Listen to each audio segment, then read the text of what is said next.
दोस्तों, मैं आपको सुनाने जा रहा हूं अपनी मंडली की सदस्य हर्षा श्री की लिखी कहानी कक्षा 7वीं बी।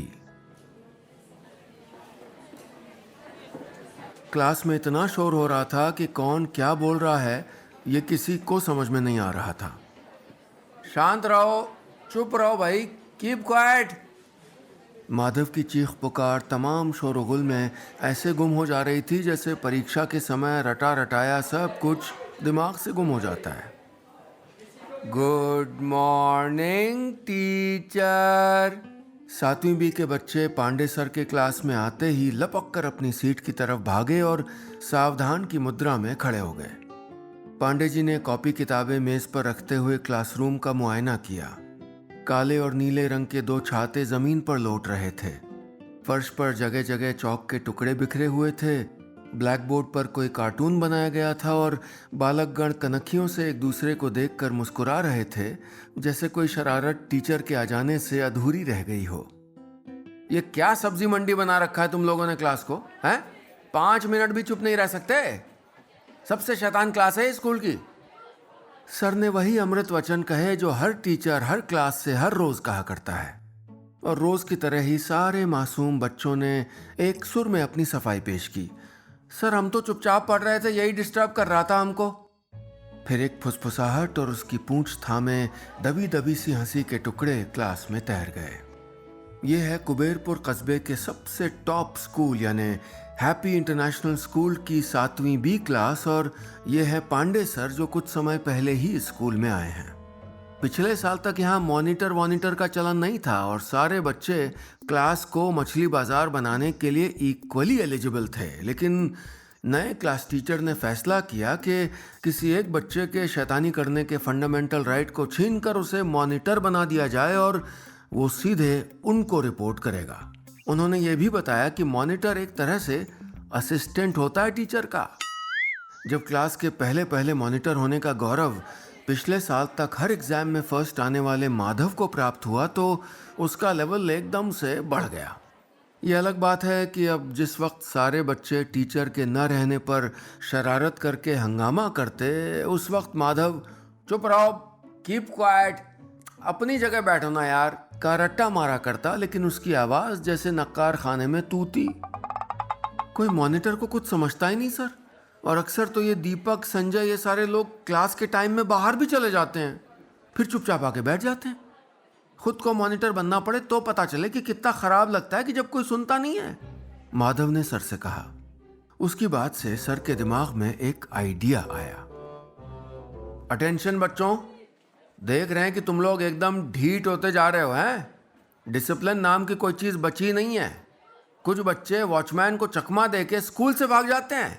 इस क्लास की बहुत शिकायत आ रही हैं, इसलिए अब से हर बच्चे को 3-3 दिन के लिए मॉनिटर बनाया जाएगा और वो तुम सबके सारे कारनामों की रिपोर्ट मुझको देगा।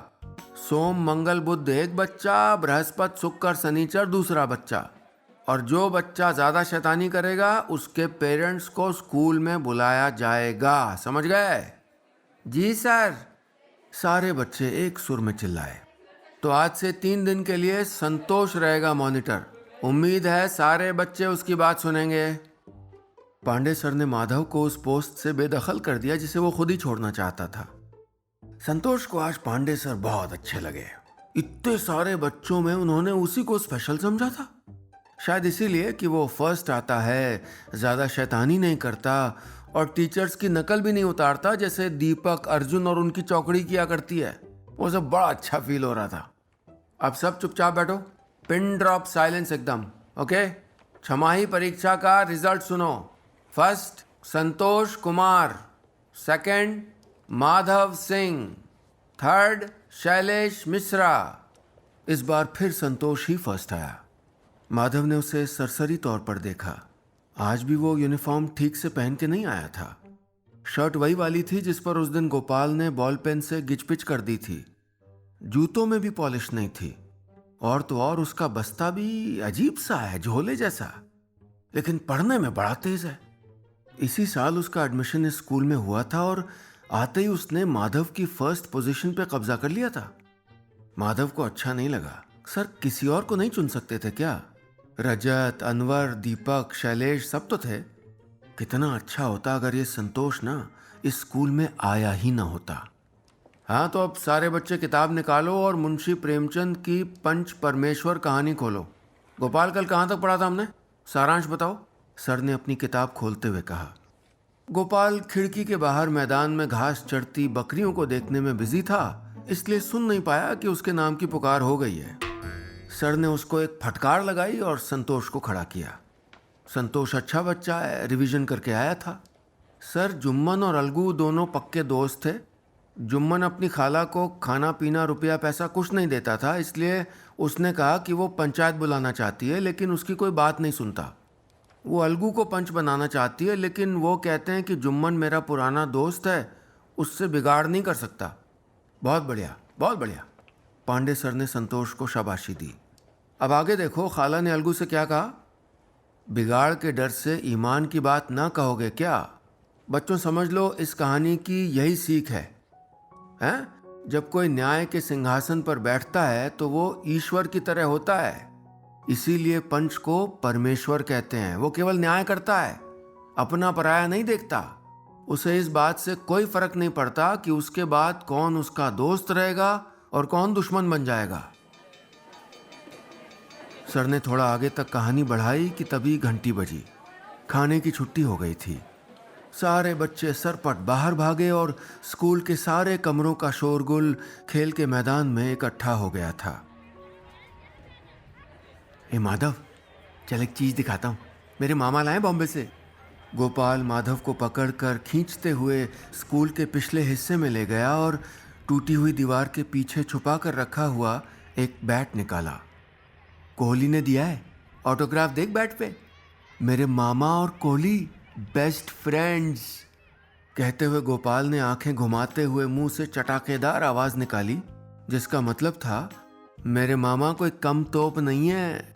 माना माधव पढ़ने में बहुत तेज है, लेकिन एक चीज ऐसी है जिसके सामने वो किताब कॉपी भूल जाता है, वो है क्रिकेट। और उसके जैसा सिंसियर फैन छोड़ के कोहली भैया ने ये बैट गोपाल के मामा को दे दिया है। उसे गोपाल से थोड़ी ईर्ष्या हुई। काश उसके घर का कोई सदस्य भी बॉम्बे में रहता। वैसे गोपाल को देखकर तो ऐसा नहीं लगता कि इतने बड़े खिलाड़ी से उसके घर में किसी की रत्ती भर भी पहचान होगी, लेकिन जो देखा उसको झुठला तो नहीं सकता था ना। कोहली के साइन तो सच्ची में है बैट पे, फिर भी उसने हार नहीं मानी। नकल है ये पक्का। कोहली को इतनी फुर्सत थोड़े ना है कि सबके बैट पे अपना साइन करता फिरे। अरे नहीं रे, एकदम डायरेक्ट सामने से करके दिया है। तू खुद ही पूछ लेना मामा से। गोपाल ने फुल कॉन्फिडेंस में बैट हवा में लहराया। टन टन टन टन। खाने की छुट्टी खत्म होने के साथ ही घंटी बजी तो दोनों को याद आया कि आज जोश में टिफिन खाना तो भूल ही गए। एक एक रोटी की पुल्ली बनाकर खाते खाते भागे और क्लास में बैठ गए। इंग्लिश, मैथ, आर्ट, क्राफ्ट, एक एक करके सारे पीरियड होते रहे, लेकिन माधव के मन में कोहली के साइन वाला वो बैट अटक गया था। ऐसा एक बैट उसे भी मिल जाए तो क्या बात हो। है ए गोपाल, सुनना, अपने मामा से बोल के मेरे लिए भी मंगवा देना। हम अपनी ब्लू वाली किरमिच बॉल दे देंगे तुझे, चलो। उसने मस्का लगाया तो गोपाल ने उसकी छोटी उंगली में अपनी छोटी उंगली फंसाकर 2 दिन बाद मामा से मिलवाने का पक्का वाला वादा कर लिया। अब आगे जैसा मामा कहें। वैसे तो माधव गुड बॉय है, सारे टीचर्स उससे खुश भी रहते हैं, लेकिन पता नहीं इस बित्ते भर के बैट और मुट्ठी भर की बॉल में ऐसा क्या है कि वो सब भूल जाता है। उसके सपने में वही बैट आ रहा था बार बार। संतोष के मॉनिटर बनने का आज 3रा दिन था। पांडे सर ने सुबह हाजिरी लेते समय ही उसे याद दिला दिया था। हाँ तो भाई संतोष, परसों से आज तक की रिपोर्ट छुट्टी के बाद दे देना हमको, ईमानदारी से बताना। ये नहीं कि कोई अपना दोस्त है तो छुपा ले जाओ। हाँ, अगर कोई स्कूल से भागा होगा तो उसको बेंच पे खड़ा किया जाएगा और उसके पापा को स्कूल बुलाया जाएगा। किन किन बातों की शिकायत की जाए? टीचर की नकल के मामले में क्लास के सारे बच्चे एक से बढ़कर एक हैं। टीचर खुद सुन लें तो गुस्सा होने के बजाय हंस हंस के लोटपोट हो जाएं। जब हम लोग हीरो लोगों की नकल करते हैं तो इतना मजा आता है, तो इसमें क्या बुराई है? वैसे तो टीचर को बताया जा सकता है, लेकिन फिर तो सबको रोज रोज बेंच पे खड़ा होना पड़ेगा। बातें भी खूब करते हैं। तो संतोष ने नकल और बकबक इन 2 कामों को शिकायत की लिस्ट से आउट कर दिया। वैसे भी नया नया मॉनिटर बना है, अब सीखते सीखते ही आएगा। ये जो चौकड़ी है ना, दीपक, अनवर, अर्जुन और संजय, ये बहुत शातिर है। पीछे वाले पेड़ की एक डाल बाहर लटकी है, उसी पे बंदर की तरह चढ़ के मौका पाते ही ये लोग स्कूल से बाहर भाग जाते हैं। संतोष जब इस स्कूल में नया नया आया था तब ये सब नहीं जानता था, इसलिए उनसे बट्टी थी उसकी। लेकिन एक बार अर्जुन ने उसके बाल में च्युइंगम चिपका दिया था और सर के बीचों बीच से बाल काटने पड़े थे। तब से वो इन चारों को रत्ती भर भी पसंद नहीं करता। उसका बस चलता तो इनका नाम पक्का बताता सर को। लेकिन ये तो इतने चालाक निकले कि तीनों दिन एकदम गुड बॉय की तरह पूरे टाइम क्लास में ही रहे, खाने की छुट्टी में भी नहीं गए। वो मन में कुलबुलाया, बड़े चालाक बनते हो ना, आओगे पकड़ में एक दिन। लेकिन इससे भी बड़ी मुसीबत यह है कि आज खाने की छुट्टी के बाद से माधव और गोपाल क्लास में दिखाई नहीं दे रहे हैं। एक बार इन चारों का नाम न बताए सर को तो चलेगा, लेकिन आज माधव गायब है। इसका मतलब उसका नाम बताना पड़ेगा। शायद उसके पापा मम्मी को भी बुलाया जाए। अब बात संतोष के हाथ में है, बताए या ना बताए। मैथ का पीरियड चल रहा था। हरकेश सर पाइथागोरस प्रमेय के सवाल करवा रहे थे। एक सीढ़ी दीवार से इस तरह टिकाकर खड़ी की गई है कि उसका निचला सिरा दीवार से 3 मीटर दूर है और ऊपरी सिरा 4 मीटर ऊंचाई पे है। तो बताओ सीढ़ी की लंबाई कितनी है? सर, मेरी मम्मी ने एक चीज सुनाई थी, हिस्ट्री ज्योग्राफी बड़ी बेवफा, रात भर रट्टो सवेरे दफा। स्कूल में जाओ तो मास्टर खफा, कॉपी में देखो तो नंबर सफा। इसमें मैथ भी होना चाहिए था ना सर। अर्जुन ने सवाल के जवाब में सवाल उछाला तो सारे बच्चे ठहाका मारकर हंसने लगे। संतोष को मैथ बहुत पसंद है, लेकिन आज उसका मन बिल्कुल नहीं लग रहा था पढ़ने में। इस समय उसके मन में उधेड़ बुन चल रही थी। अब ये भी तो नहीं हो सकता ना कि गोपाल को सजा मिले और माधव को छोड़ दिया जाए। माना माधव उसको पसंद नहीं करता, उसके कपड़ों का मजाक बनाया करता है, लेकिन माधव उसे बहुत अच्छा लगता है। एक तो उसका चेहरा इतना प्यारा है और वो अंग्रेजी भी इतनी फर्राटेदार बोलता है। कोई मास्टर उसको घर पे पढ़ाने आते हैं। गोपाल ने बताया था एक दिन कि माधव बड़े से सरकारी बंगले में रहता है। उसके पापा बड़े अफसर हैं और उनके घर पे कार भी है। संतोष का घर तो छोटा सा है, 1 कमरे का। वो आज तक किसी बंगले के अंदर नहीं गया और कार के अंदर भी नहीं बैठा है। क्लास के बहुत सारे बच्चे माधव के घर जा चुके हैं। संतोष को लगता है कि अगर वो माधव का दोस्त होता तो कितना अच्छा होता। अगर आज माधव की शिकायत न की जाए सर से, अगर वो सर से ये कह दे कि जब से आपने पापा को बुलाने की बात कही है तब से कोई बच्चा छुट्टी से पहले बाहर नहीं जाता, तब माधव को डांट नहीं पड़ेगी। फिर तो वो उसको पसंद करने लगेगा पक्का, शायद अपने घर भी ले जाए। संतोष फायदे नुकसान के गणित में उलझा था। अगला पीरियड हिंदी का था। परसों वाला पंच परमेश्वर का चैप्टर पूरा कराया जाना था। संतोष को कहानी की वो लाइन याद आ गई, बिगाड़ के डर से ईमान की बात ना कहोगे क्या। ये लाइन उस दिन भी उसे बहुत अच्छी लगी थी। उसे उत्सुकता हुई जानने की कि अलगू चौधरी ने आगे क्या किया। वो ध्यान से पाठ सुनने लगा। अलगू जब पंच की कुर्सी पर बैठे तो उन्होंने देखा कि गलती तो जुम्मन की थी। उन्होंने दोस्ती की परवाह नहीं की और अपने सबसे अच्छे दोस्त को सजा सुनाई। जुम्मन उनसे नाराज हो गए और कट्टी कर ली, पक्की वाली। लेकिन फिर एक बार उनको भी पंच बनना पड़ा और तब उनको समझ आया कि पंच के लिए सच्ची में दोस्त दुश्मन कुछ नहीं होता, उसे केवल सही बात बोलनी चाहिए। इसके बाद वो और अलगू फिर से पक्के वाले दोस्त बन गए।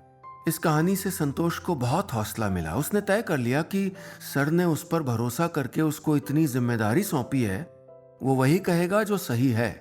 वो छुट्टी के बाद स्टाफ रूम में सर के पास गया।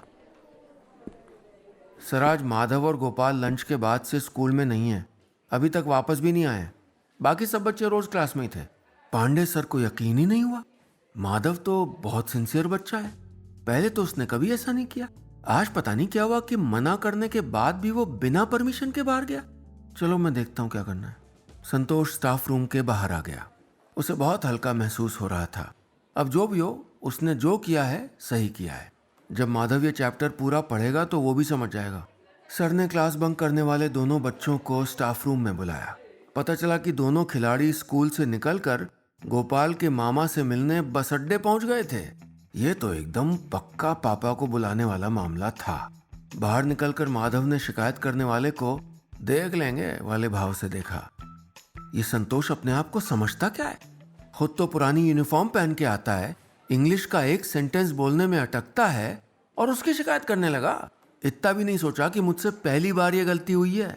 दीपक की चौकड़ी रोज गायब रहती है तब कुछ नहीं। और सबसे बेकार बात तो ये कि वो जिस काम के लिए गया था वो हुआ ही नहीं। गोपाल के मामा तो 10 बजे ही चले गए थे। कोहली के साइन वाले बैट की बात हो ही नहीं पाई। इस वजह से वो गोपाल से भी गुस्सा था। माधव को फर्स्ट क्लास से अब तक की पढ़ाई में पहली बार सजा मिली थी।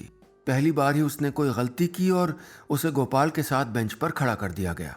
उसके पापा को उसकी वजह से स्कूल आकर प्रिंसिपल सर से सॉरी बोलना पड़ा और घर जाकर उसको पापा से डांट पड़ने के बाद उनसे सॉरी बोलना पड़ा। उसने संतोष से पक्की वाली कट्टी कर ली।